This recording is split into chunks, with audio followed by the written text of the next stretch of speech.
ঈদযাত্রার শেষ মুহূর্তে রাজধানী ছাড়ছে হাজারো মানুষ। নেই যাত্রীদের চাপ, সড়ক, রেল ও নৌপথে স্বস্তি।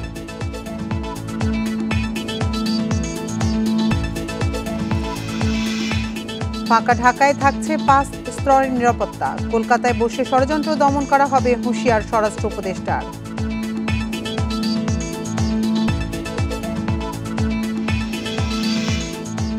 প্রধান উপদেষ্টা চীন সফর ইতিবাচকভাবে দেখছে বিএনপি। এপ্রিলের মাঝামাঝি ফিরতে পারেন খালেদা জিয়া।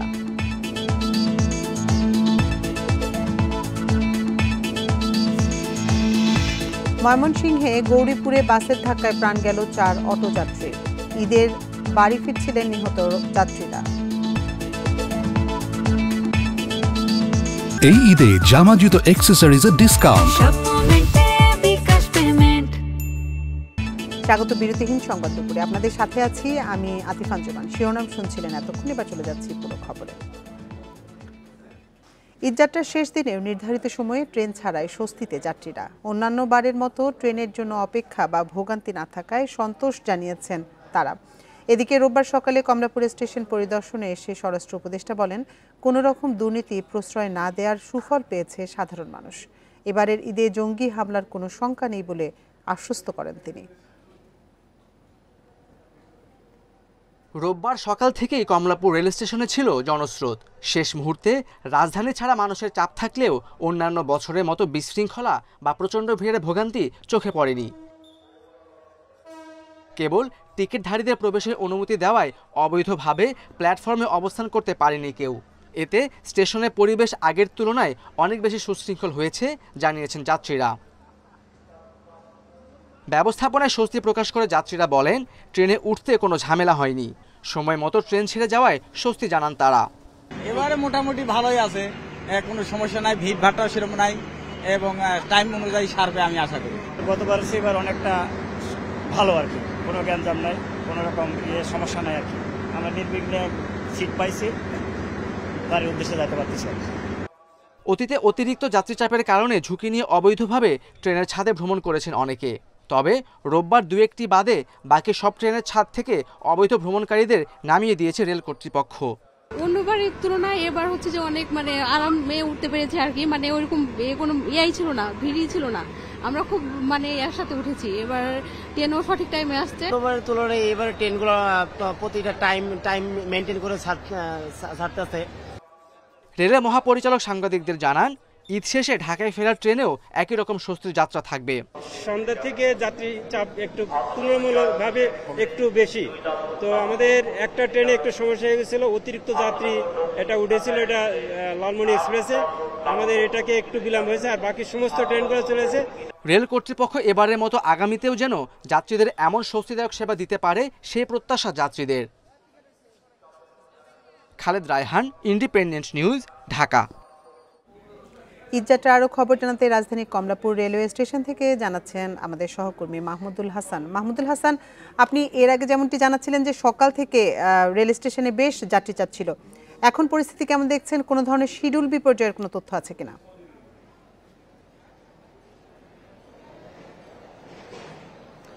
দেখেন, এর আগে যে খবরটি আমরা দিচ্ছিলাম যে ট্রেনের শিডিউল বিপর্যয় নেই, কিন্তু এখন পর্যন্ত সেইটি আসলে আছে। আসলে ট্রেনের শিডিউল বিপর্যয় বলতে আমরা যা বলছি 3 ঘন্টা, 4 ঘন্টা, 5 ঘন্টা, এমনকি দেখা যাচ্ছে কোনো কোনো ট্রেন যাত্রা বাতিলও করা হয় বিগত বছরগুলিতে আমরা দেখেছি। কিন্তু এখন পর্যন্ত সেই ধরনের কোনো চিত্রই নেই বললেই চলে।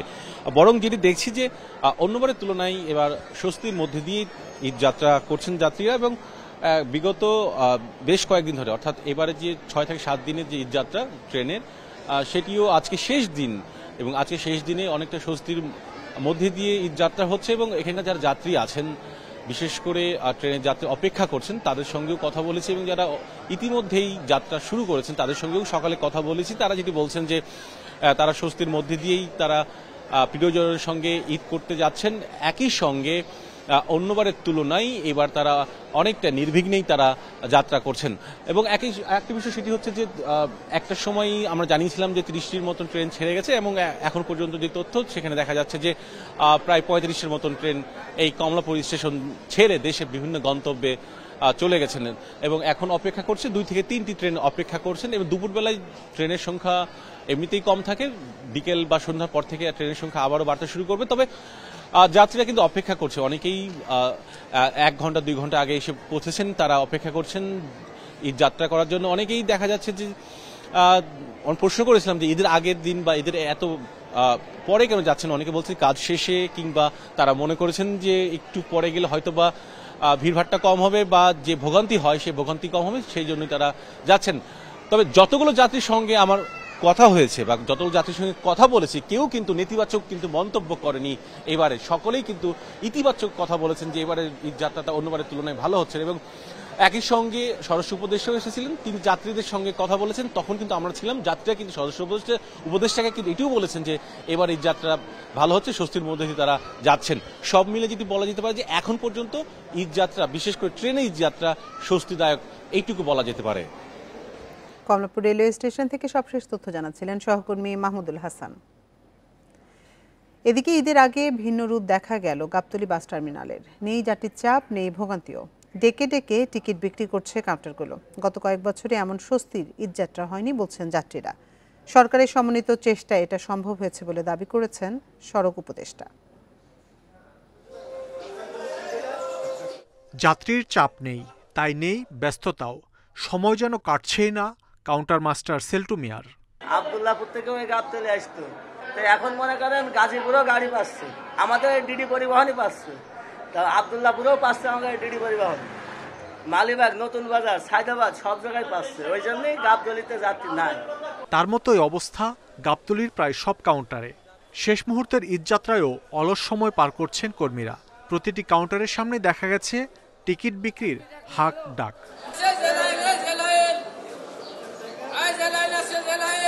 কোনো যাত্রী নেই ভাইয়া, যাত্রী খুব সংকট, সিট খালি গাড়ি। প্রতিটি বাস ছেড়েছে নির্দিষ্ট সময়ে, তাই টার্মিনালে নেই যাত্রীর জটলা, নেই বেশি ভাড়া আদায়ের অভিযোগও। এজন্য আইনশৃঙ্খলা বাহিনীর পাশাপাশি কাজ করছে নির্বাহী ম্যাজিস্ট্রেটের একটি টিম। অন্যবারের তুলনায় এবার অনেক ভালো জার্নিটা। টিকিট পেতে অতটা প্রবলেম হয় না আর কি, যানজট মুক্ত, টিকিটের কোনো সমস্যা নাই, তারপরে আপনার ভোগান্তি কম হইতেছে। রোববার সকালে গাবতলী বাস টার্মিনাল ঘুরে দেখেন সড়ক উপদেষ্টা ফজল কবির খান। তিনি বলেন, সব বিভাগের সমন্বিত চেষ্টার কারণে ঈদযাত্রায় ভোগান্তি এড়ানো গেছে। এবার সরকার হিসেবে কাজ করছি। সরকার হিসেবে কাজ করার অর্থটা হচ্ছে যে আগে এক সময় সড়কের কাজ করত, পুলিশের কাজ করত, রেলের কাজ করত, এক একজন আলাদা আলাদাভাবে কাজ করত। এইবার আমরা একসঙ্গে কাজ করছি।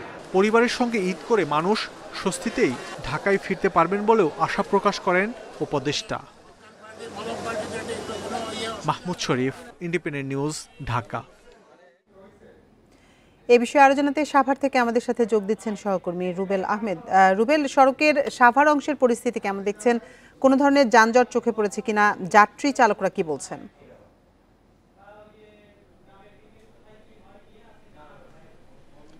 দেখুন, এবছর কিন্তু সাভারের ঈদযাত্রা অনেকটাই স্বস্তিদায়ক ছিল। অন্যান্য বছর আমরা যেমন সাভারের ঢাকা আরিচা এবং নবীনগর চন্দ্রা মহাসড়ক দিয়ে ঈদের আগের দিন পর্যন্ত কিন্তু যানজট দেখতে পাই, তবে এবার কিন্তু ব্যতিক্রম চিত্র আমরা দেখতে পাচ্ছি। আজ সকাল থেকে সাভারের যে ঢাকা আরিচা এবং নবীনগর চন্দ্রা মহাসড়ক রয়েছে, এই দুটি মহাসড়ক দিয়ে কিন্তু যান চলাচল একদম স্বাভাবিক রয়েছে। এখানে কোনো ধরনের অতিরিক্ত যানবাহনের আমরা তেমন কোনো চাপ দেখতে পাইনি। কিছু সময় পর পর দূরপাল্লার কিছু যানবাহন এই মহাসড়কগুলো দিয়ে উত্তরের উদ্দেশ্যে ছেড়ে যাচ্ছে, সেক্ষেত্রে কোনো ধরনের বাধা বিপত্তি ছাড়াই কিন্তু এই যানবাহনগুলো উত্তরবঙ্গের উদ্দেশ্যে যেতে পারছে। এরই মধ্যে সাভার শিল্পাঞ্চলে লাখ লাখ মানুষ কিন্তু সাভার শিল্পাঞ্চল ছেড়ে নারীর টানে উত্তরের উদ্দেশ্যে সহ দেশের বিভিন্ন প্রান্তে চলে গিয়েছে বলেই সড়ক মহাসড়কের এমন চিত্র বলছে পুলিশ। আমরা সকাল থেকে সাভার আশুলিয়ার বিভিন্ন বাস স্ট্যান্ডে আমরা ঘুরে যে চিত্রটি দেখতে পেয়েছি, সেসব বাস স্ট্যান্ডেও কিন্তু ঈদে ঘরমুখ যে মানুষগুলো রয়েছে তাদের কিন্তু আমরা তেমন কোনো উপস্থিতি দেখতে পাইনি। একটি ব্যতিক্রম চিত্র এবার আমরা দেখতে পাচ্ছি। উত্তরবঙ্গগামী যে লেনটি রয়েছে এই নবীনগর চন্দ্রা মহাসড়কের, এই মহাসড়কের যতটুকটা পরিমাণ যানবাহনের চাপ রয়েছে তার চেয়ে কিন্তু এই মুহূর্তে আমরা দেখতে পাচ্ছি ঢাকাগামী যে লেনটি রয়েছে সেই লেনে কিন্তু যানবাহনের চাপ কিছুটা বেশি রয়েছে। অর্থাৎ যে যানবাহনগুলো উত্তরবঙ্গের উদ্দেশ্যে ছেড়ে গিয়েছিল তারা কিন্তু যাত্রীদেরকে নামিয়ে আবার ঢাকার উদ্দেশ্যে ফিরে আসছে, তারা ঢাকা থেকে পুনরায় যাত্রী নিয়ে যাবে। তবে আমরা দেখতে পেয়েছি সড়ক মহাসড়কে তেমন এই মুহূর্তে ঘরমুখ মানুষের চাপ নেই। কিছু সংখ্যক মানুষ নির্বিঘ্ন কোনো ধরনের ভোগান্তি ছাড়া নারীর টানে যাওয়ার জন্য চেষ্টা করছেন, তারা অনেকটা সহজেই কিন্তু বাস পেয়ে যাচ্ছেন। তবে কিছু যাত্রীদের কিছু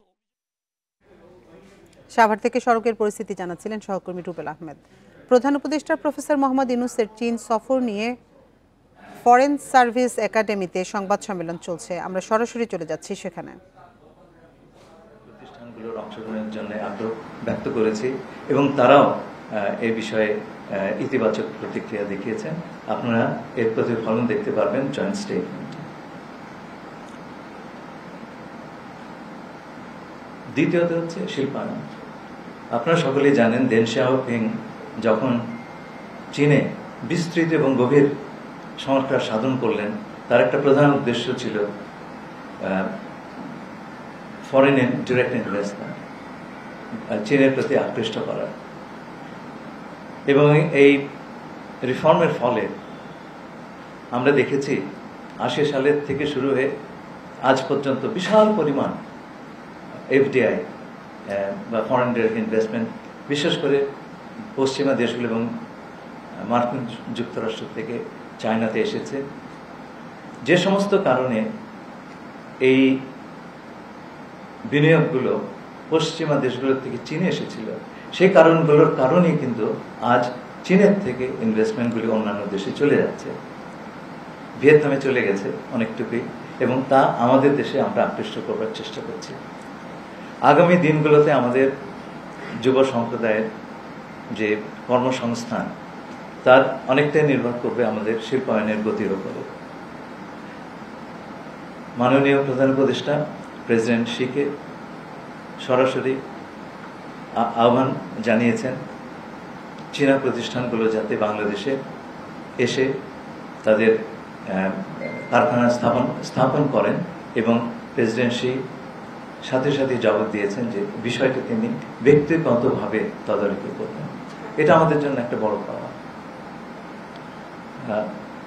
চীনের বিভিন্ন প্রতিষ্ঠান এই সময় এবং অল দ্য টপ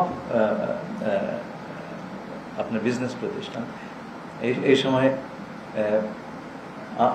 বাংলাদেশ প্রতিনিধি দলের সঙ্গে বিভিন্ন বৈঠকে মিলিত হয়েছিলেন, এবং তার সম্ভাবনাগুলো এবং সেগুলোর থেকে যে সম্ভাবনাগুলো আমরা দেখছি তাতে আমরা অত্যন্ত উৎসাহিত বোধ করছি। এই বিষয়ে আমাদের বেজা এবং বিডার এক্সিকিউটিভ চেয়ারম্যান আশিক আরো বিস্তৃত করবেন। আমি আরো দু তিনটা কথা বলে শেষ করবো। প্রথম কথা হচ্ছে যে কোনো একটা ভিজিটের জেস্টার্স বা বহিরাঙ্গ দেখে আপনি বুঝতে পারবেন যে মেহমানকে কতটুকু গুরুত্বের সঙ্গে এবং সাদরে বরণ করে নেওয়া হয়েছে। প্রেসিডেন্ট শি তিনি গ্রেট হল থেকে বাইরে এসে দাঁড়িয়েছিলেন আমাদের প্রধান উপদেষ্টা প্রফেসর মোহাম্মদ ইউনূসকে স্বাগতম জানানোর জন্য। প্রধান উপদেষ্টা প্রফেসর মোহাম্মদ ইউনূসের চীন সফর নিয়ে ফরেন সার্ভিস একাডেমিতে সংবাদ সম্মেলন চলছিল, আমরা এতক্ষণ সরাসরি ছিলাম সেখানে। ঈদের আগের দিন সড়ক পথে কমেছে যানবাহনের চাপ, নেই যানজট, নৌ রুটেও স্বস্তিতে গন্তব্যে যাচ্ছেন যাত্রীরা। ঢাকা ময়মনসিংহ মহাসড়কে স্বাভাবিক গতিতে চলছে যানবাহন। কয়েকটি স্থানে গাড়ির চাপ কিছুটা থাকলেও নেই যানজট। গণপরিবহনের পাশাপাশি ঝুঁকি নিয়ে অনেকে ট্রাক ও পিকআপে রওনা হচ্ছেন। সাভারের ঢাকা আরিচা ও নবীনগর চন্দ্রা মহাসড়কে স্বাভাবিক গতিতেই চলছে গাড়ি। সকালে টাঙ্গাইলে যমুনা সেতুতে একাধিক গাড়ি দুর্ঘটনা ও বিকল হয়ে পড়ায় থেমে থেমে যানজটের সৃষ্টি হয়। পরে বিকল ও দুর্ঘটনা কবলিত বাহনগুলো সরিয়ে নিলে স্বাভাবিক হয়ে আসে যান চলাচল। এদিকে পাটুরিয়া, দৌলতদিয়া এবং আরিচা কাজিরহাট নৌ রুটে স্বস্তিতে পারাপার হচ্ছেন যাত্রীরা।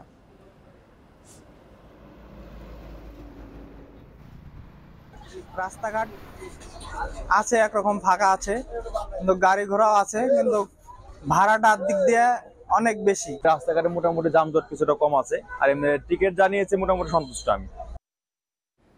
ঈদযাত্রার আরও খবর জানাতে রাজধানীর সদরঘাট থেকে আমাদের সাথে যোগ দিচ্ছেন সহকর্মী হাসান মিসবা। হাসান মিসবা, আপনি তো সদরঘাটে আছেন, সেখানকার পরিস্থিতি কেমন দেখছেন? যাত্রী চাপ, গাড়ি ঘোড়ার চাপ কেমন সেখানে?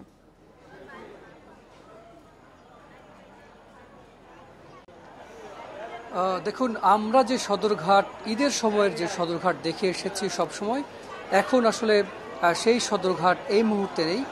এটি গত অর্থাৎ পদ্মা সেতু হওয়ার পরেই সদরঘাটের যে চিরাচরিত চিত্র থাকতো ঈদের সময়টিতে লাখ লাখ যাত্রী, উপচে পড়া ভিড় এবং লঞ্চগুলোর যে হাঁক ডাক, এখানে একটু কোলাহল, সেটি আসলে পদ্মা সেতু হওয়ার পরেই থেমে গেছে। তারপরও এবার বাস এবং ট্রেনে যেহেতু একেবারে স্বস্তির যাত্রা, লঞ্চে তো আগে থেকে এই পরিস্থিতি ছিল, এখন লঞ্চে আসলে তেমন কোনো ধরনের পরিবর্তন হয়নি। অর্থাৎ বাস ট্রেনের মতো লঞ্চেও একেবারে স্বস্তির ঈদ যাত্রা, কোনো ধরনের ভোগান্তি, কোনো ধরনের উপচে পড়া ভিড় কিংবা যাত্রী হয়রানি, বাড়তি ভাড়া আদায়, দেরিতে লঞ্চ ছেড়ে যাওয়া, কোনোটাই আসলে নেই। সবই বলা চলে একেবারে স্বাভাবিক সময়ে, স্বাভাবিক গতিতে হচ্ছে। বিআইডব্লিউটি এর পরিচালকের সাথে কথা বলছিলাম, তিনি বলছিলেন যে গত 15 বছরের মধ্যে এইবার সবচেয়ে স্বস্তির যাত্রা। স্বাভাবিক সময়ে 55 থেকে 60টি লঞ্চ চলাচল করে, গতকাল 134টি লঞ্চ ছেড়ে গেছে। অর্থাৎ প্রতিদিন ঈদের সময়টিতে গত এক সপ্তাহ ধরে দিনে 2 থেকে 2.5 লাখ যাত্রী সদরঘাট থেকে বিভিন্ন গন্তব্যে, দক্ষিণাঞ্চলের যে বিভিন্ন গন্তব্য তার উদ্দেশ্যে ছেড়ে যাচ্ছে। এই মুহূর্তে অনেকগুলো লঞ্চ এখানে নোঙর করা আছে, সেই লঞ্চগুলো সময় মতো ছেড়ে যাবে। যাত্রীরা এখানে এসে অপেক্ষা করছেন লঞ্চ ছাড়ার জন্য। সব মিলিয়ে যদি সদরঘাটের পরিস্থিতি বলি, তাহলে বাস এবং ট্রেনের মতো এবার একটি চমৎকার ঈদ যাত্রা হচ্ছে। লঞ্চে স্বস্তি নিয়ে বাসায় ফেরার অপেক্ষায় যাত্রীরা। রাজধানীর সদরঘাট থেকে জানাচ্ছিলেন সহকর্মী হাসান মিসবা। দেশ ছেড়ে কলকাতায় পালানো একটি দলের যেসব সদস্য নাশকতার ষড়যন্ত্র করছে তারা সবাই অপরাধী। তাদের যে কোনো নাশকতার পরিকল্পনা কঠোর হাতে দমনের হুঁশিয়ারি দিয়েছেন স্বরাষ্ট্র উপদেষ্টা জাহাঙ্গীর আলম চৌধুরী। আর ডিএমপি কমিশনার বলেছেন, শুধু আওয়ামী লীগ নয়, নিষিদ্ধ সব দলের অপতৎপরতা প্রতিরোধেও প্রস্তুত রয়েছে বাহিনী।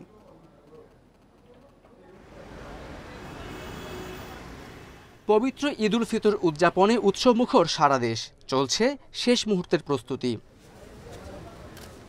সকালে জাতীয় ঈদগাহে প্রধান ঈদ জামাতের নিরাপত্তা ব্যবস্থা পরিদর্শনে এসে ডিএমপি কমিশনার বলেন, যে কোনো অপতৎপরতা ও নাশকতার চেষ্টা মোকাবেলায় ডিএমপি প্রস্তুত। আর র্যাবের মহাপরিচালক জানান, রাজধানী সহ সারা দেশের নিরাপত্তা নিশ্চিতে ব্যবস্থা নেওয়া হয়েছে। পাকা বাসা বাড়িতে যাতে কোনো প্রকার চুরি বা দস্যুতা ঘটতে না পারে, সেজন্য আমরা সজাগ দৃষ্টি রাখছি এবং এখানেও নিরাপত্তামূলক ব্যবস্থা গ্রহণ করছি। আমরা আশাটাও নির্বিঘ্ন হয়, নিরাপদ হয়, সেজন্য আমরা বাস টার্মিনাল, লঞ্চঘাট এবং রেল স্টেশনের ফিরতি পথের জন্য নিরাপত্তামূলক ব্যবস্থা রাখছি। আমরা সবসময় সতর্ক আছি, বিশেষ করে আওয়ামী লীগ না, নিষিদ্ধ ঘোষিত যে সমস্ত দল আছে, সেই সব দল যাতে কোনো রকম অ্যাক্টিভিটিস পরিচালনা না করতে পারে, সে ব্যাপারে আমরা সদা সতর্ক। ঈদ উপলক্ষে ফাঁকা হয়ে পড়া রাজধানীতে নাশকতার কোনো শঙ্কা নেই জানিয়ে স্বরাষ্ট্র উপদেষ্টা বলেন, নাশকতার চেষ্টা করা হলে জনগণকে নিয়ে তা প্রতিরোধ করা হবে। দেশের বাইরে থেকে কোনো অপতৎপরতার বিরুদ্ধেও সতর্ক সরকার। আপনারা জানেন কলকাতায় কারা আছে, কলকাতায় যারা এই গুলি করে, তো ক্রিমিনালরা তো সবসময় এই জিনিস ব্যবহার চিন্তা করবে। তা আমরা এই ক্রিমিনালদের এগেস্টে কী ধরনের ব্যবস্থা নেওয়া যায়, আমরা সেই ধরনের ব্যবস্থা নিই। এবার জাতীয় ঈদগাহে 35,000 মুসল্লি নামাজ পড়বেন। নিরাপত্তায় নিয়োজিত থাকবেন 15,000-এর বেশি আইনশৃঙ্খলা বাহিনীর সদস্য। Khaled Raihan, Independent News, Dhaka. এপ্রিলের মাঝামাঝি সময়ে খালেদা জিয়া দেশে ফিরতে পারেন বলে জানিয়েছেন বিএনপি মহাসচিব মির্জা ফখরুল ইসলাম আলমগীর। সকালে গুলশানে বিএনপি চেয়ারপারসনের কার্যালয়ে তিনি বলেন, নির্বাচনের কৌশল নির্ধারণ হলেই তারেক রহমানের দেশে ফেরার বিষয়টিও জানা যাবে। এদিকে প্রধান উপদেষ্টার চীন সফরকে ইতিবাচক হিসেবে দেখছে বিএনপি। মির্জা ফখরুল বলেন, নিজেদের স্বার্থেই চীন, ভারত, পাকিস্তান ও মিয়ানমারের মতো দেশগুলোর সঙ্গে সুসম্পর্ক রাখতে হবে। বহু রাজনৈতিক কারণেই প্রতিবেশী সহ সব দেশের সঙ্গে ভালো সম্পর্ক থাকা উচিত।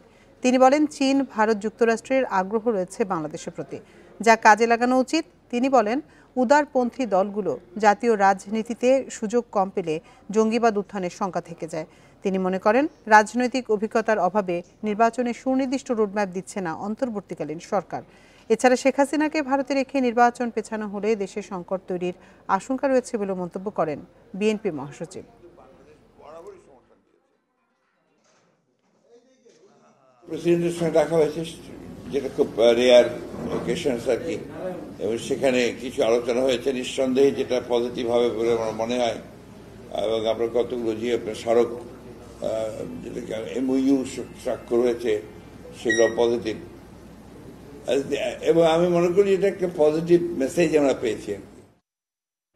৮ বছর পর পরিবারের সঙ্গে ঈদ উদযাপন করছেন বিএনপি চেয়ারপারসন বেগম খালেদা জিয়া। লন্ডনে বড় ছেলে ও বিএনপির ভারপ্রাপ্ত চেয়ারম্যান তারেক রহমান, পুত্রবধূ ছোট ছেলে আরাফাত রহমান কোকোর স্ত্রী ও ৩ নাতনির সঙ্গে পবিত্র ঈদ উল ফিতর উদযাপন করবেন তিনি। এপ্রিলের মাঝামাঝিতে দেশে ফিরতে পারেন বিএনপি নেত্রী।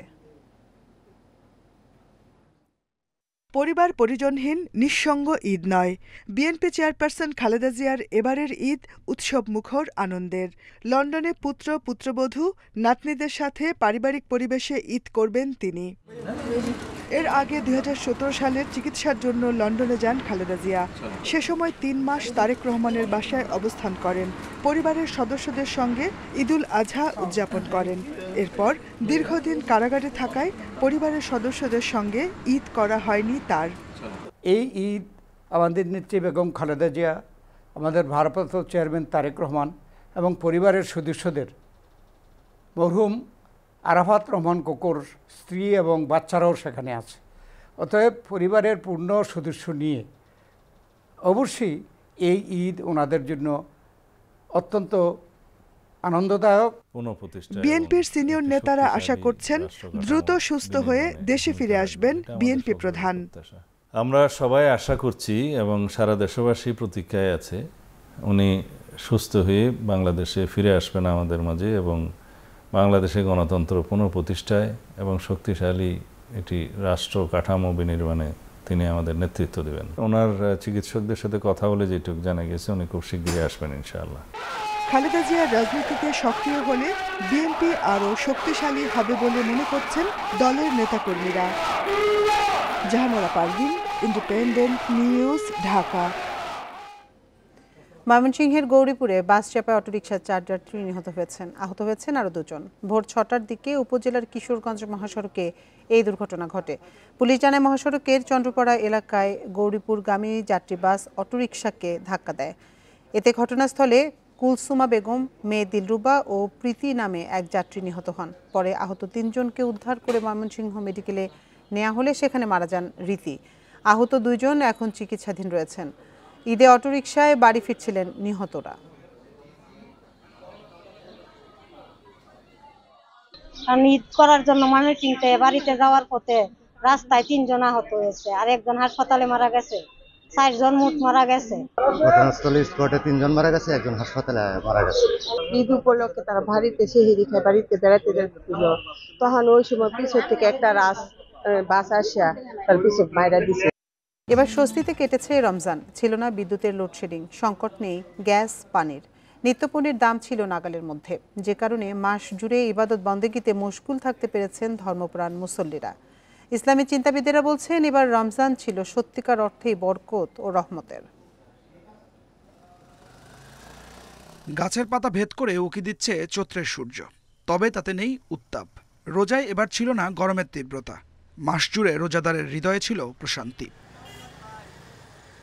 ছিল না লোডশেডিং, বিদ্যুৎ বিভ্রাট না থাকায় সেহরি, ইফতার ও তারাবি হয়েছে নির্বিঘ্নে। ঢাকার বাইরে লোডশেডিং থাকলেও আগের মতো 10 থেকে 12 ঘন্টা বিদ্যুৎহীন ছিল না কোথাও। রমজানে বিদ্যুতের চাহিদা ছিল দৈনিক 15,000 মেগাওয়াটের বেশি। অন্যান্য বছর লোডশেডিং এবং কারেন্ট থাকতো না, রোজাদারদের জন্য খুব ঝামেলাই হইতো। এবছর তো কোনো প্রবলেম দেখতেছি না। এই বছর আল্লাহর রহমতে ধরেন এই রমজান মাস কাটাইছে তেমন হয় নাই, লোডশেডিং তেমন হয় নাই। স্বস্তি ছিল নিত্যপণ্যের বাজারে, ইফতার সামগ্রীর দামও ছিল সহনীয়। বাসাবাড়িতে গ্যাস পানির সরবরাহ ছিল স্বাভাবিক, এতে প্রশান্তি ছিল রোজাদারদের মধ্যে। ইফতারি বা বাজার হাট তরি তরকারি এগুলো কিনে আমরা খুব সুবিধা পাইছি। ইনশাল্লাহ আমরা রোজাও খুব সুন্দরভাবে রাখতে পারছি, আবহাওয়া খুব সুন্দর ভালো আছিল। অন্যান্য বছরে যে আপনার আলু পেঁয়াজ তারপরে কাঁচামরিচ যে অবস্থা ছিল, নাভিশ্বাস, জনগণের নাভিশ্বাস উঠে যেত। বর্তমান বাজার দর অনেকটাই নিয়ন্ত্রণে। রমজানে খাতুনগঞ্জ সহ সব বাজারে সিন্ডিকেট ভেঙে পণ্যের পর্যাপ্ত সরবরাহ নিশ্চিত করেছে সরকার। এলসি খুলতে পেরেছে অনেক নতুন প্রতিষ্ঠান। ছোট এবং মাঝারি ধরনের যে আমদানিকারক আছেন তারা পণ্য আমদানি করার ক্ষেত্রে এখন প্রতিযোগিতামূলক বাজার হওয়াতে বাজারে পণ্যের দাম কমেছে। আমাদের প্রতি বছর ছোলার চাহিদা আছে রমজানে 1 থেকে 1.5 লাখ টন। এবছর আমরা যেটা শুনেছি যে প্রায় 3 লাখ টাকার কাছাকাছি ছোলার আমদানি হয়েছে। আর খেজুরের দাম গত বছর তো এবছর প্রায় 30 থেকে 40% কম ছিল। ইসলামী চিন্তাবিদরা বলছেন সবকিছু মিলিয়ে এবারে রমজান ছিল সত্যিকারের রহমতের মাস। এই মাহে রমজানে আবহাওয়াটা আমাদের অনুকূলে ছিল, বাজার আমাদের অনুকূলে ছিল, সব মিলিয়ে রোজাদারের জন্য রোজা রাখতে সুবিধা হয়েছে। ইবাদতকারী যারা থাকবেন তাদের ইবাদতের জন্য সুবিধা হয় এমন পরিবেশ যদি বজায় থাকে, তাহলে এর একটা অংশ যারা সহযোগিতা করবে তারাও একটা অবশ্যই সওয়াবের অংশ পেয়ে যাবে। রমজানের মতো সারা বছর দেশের মানুষ যেন স্বস্তিতে থাকতে পারে, বর্তমান সরকারের কাছে সেই প্রত্যাশাই করছেন ইসলামী চিন্তাবিদরা। Adilur Rahman, Independent News, Dhaka. Saudi আরবের সাথে মিল রেখে দেশের বিভিন্ন জায়গায় ঈদ উল ফিতর উদযাপিত হচ্ছে আজ। চাঁদপুরে হাজীগঞ্জের ঈদ উদযাপন করছেন সাদরা দরবার শরীফ সহ অর্ধশত গ্রামের মানুষ। সকাল 9টায় দরবার শরীফে প্রথম জামাত অনুষ্ঠিত হয়। জামালপুরের সরিষাবাড়িতে 13 গ্রাম ঈদের নামাজ আদায় করেছে। লক্ষ্মীপুরের রামগঞ্জের নোয়াগাঁও, জয়পুরা, বিঘাসহ 11 গ্রামে ঈদ উদযাপিত হচ্ছে। সকালে খানকায়ে মাদানিয়া কাসিমিয়া মাদ্রাসার মাঠে ঈদের জামাতে অংশ নেয় নানা বয়সী মানুষ। ঝিনাইদহের হরিণাকুণ্ডুতে ঈদ উল ফিতরের নামাজ আদায় করেছেন কয়েকটি গ্রামের মুসল্লিরা। এছাড়া সাতক্ষীরা, দিনাজপুর ও নোয়াখালী, ফেনীর কয়েকটি গ্রামে ঈদ উল ফিতর উদযাপন করা হচ্ছে। আমরা চাঁদ দেখে রোজা নেই এবং চাঁদ দেখেই ঈদ করি। সেই পরিপ্রেক্ষিতে আজকে আমরা হাজির হয়েছি এই বলাদে ঈদগাহ মাঠে। এই দরবারে বিগত 200 বছর ধরে ঈদের নামাজ পড়ানো হয়। চাঁদ দেখা গেলে রোজা রাখা, ঈদ করা বিধান আছে, বিধান আমাদের তরিকাপন্থীরা সবাই একসাথে ঈদ করে। সৌদি আরবের আকাশে শাওয়াল মাসের চাঁদ দেখা গেছে। সেই হিসেবে আজ ঈদ উল ফিতর উদযাপনের ঘোষণা দিয়েছে দেশটির রয়্যাল কোর্ট। শনিবার এই তথ্য নিশ্চিত করেছে সৌদি গ্যাজেট। সৌদি আরবে শনিবার 29তম রোজা পালিত হয়েছে। এদিন দেশটিতে বিভিন্ন এলাকায় শাওয়াল মাসের চাঁদ দেখা গেছে। ঈদের চাঁদ দেখতে মক্কার গ্র্যান্ড মসজিদে জড়ো হন কয়েক লাখ মানুষ। এর আগে সোমবার ঈদ উল ফিতরের দিন ঘোষণা করেছে অস্ট্রেলিয়া, ইন্দোনেশিয়া, মালয়েশিয়া, পাকিস্তান ও ভারত। দেশগুলোর আশা রোববার খালি চোখেই শাওয়াল মাসে চাঁদ দেখা যাবে। সেই হিসেবে এসব দেশে ঈদ হবে সোমবার।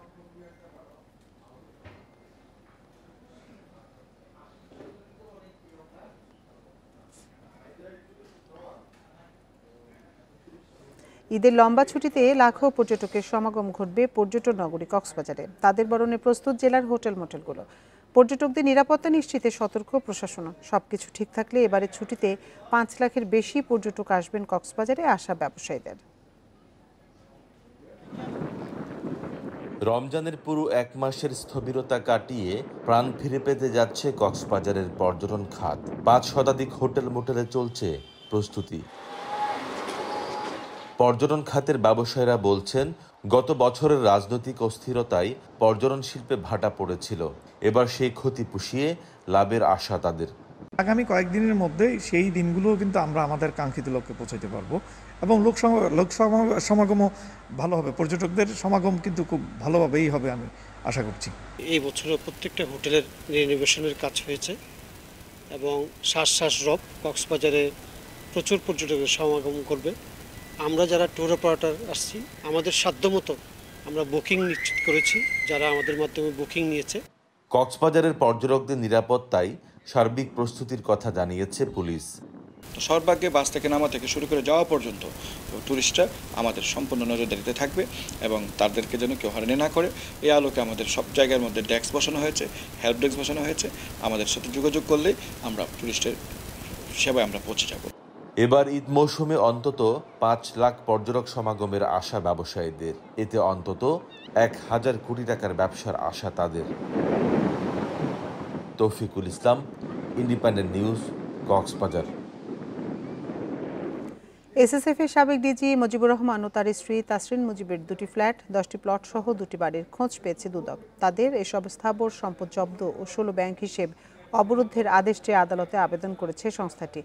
এছাড়া মুজিবুর রহমান ও তার স্ত্রী তাসরিন মুজিবের বিদেশ যাওয়ায় নিষেধাজ্ঞা দিয়েছে আদালত। দুদকের আবেদনে বলা হয়, ফ্ল্যাট, প্লট ও বাড়ি ছাড়াও তাদের 16টি ব্যাংক হিসেবে কয়েক কোটি টাকা অবৈধ লেনদেনের তথ্য পাওয়া গেছে। এছাড়া তাদের নামে সঞ্চয়পত্র ও পুঁজিবাজারে বিনিয়োগের তথ্যও রয়েছে বলে জানায় দুদক। জানায় এখন পর্যন্ত মুজিবুর তাসরিন দম্পতির নামে ঢাকার মিরপুর ক্যান্টনমেন্ট, খিলক্ষেত ও নারায়ণগঞ্জের রূপগঞ্জে পূর্বাচল এলাকায় অন্তত 10টি প্লটের খোঁজ পাওয়া গেছে। এছাড়া নারায়ণগঞ্জের রূপগঞ্জে একটি আবাসিক ভবন এবং ঢাকার সাভারে একটি জমিসহ বাড়ি রয়েছে।